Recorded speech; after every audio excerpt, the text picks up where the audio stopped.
ক্রীড়া প্রতিমন্ত্রীকে আমরা দেখেছি যে একদম নিজে ছুটে গেছেন বিমানবন্দরে, নিজে একটা আর্থিক পুরস্কারেরও ঘোষণা করেছেন, যেটা কিছুদিনের মধ্যেই, অল্প সময়ের মধ্যেই তারা পেয়ে যাবেন, এই আশ্বাসটাও তিনি দিয়েছেন। এই ধরনের আশ্বাস বা এই ধরনের প্রাইজ মানি, এটা তো নিশ্চয়ই ফুটবলারদের জন্য একটা উজ্জীবিত হওয়ার বড় একটা জায়গা। দেখেন, প্রাইজ মানি আর হলো আপনার বোনাসগুলো হলো প্লেয়ারকে ভালো খেলার জন্য একটা আপনার এনকারেজ করা। আপনাকে কিভাবে সে একটা ম্যাচ আপনাকে টার্গেট দিলে ম্যাচ আপনার জিতলে বোনাস দিব, বোনাস তো একটা সংখ্যা, বাট আপনি ভালো পারফর্ম করে ওইটা আদায় করে নেওয়া।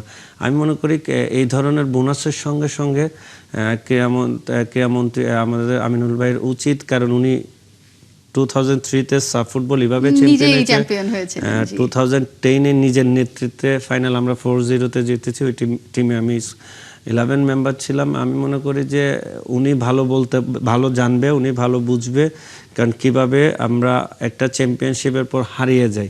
আমাদের বোনাসের সঙ্গে সঙ্গে আমাদের ইনশিওর করতে হবে আমার এই টিম নিয়ে আগামী 4 বছর বা আগামী 2 বছর, আগামী 5 বছর আমাদের কি কাজ।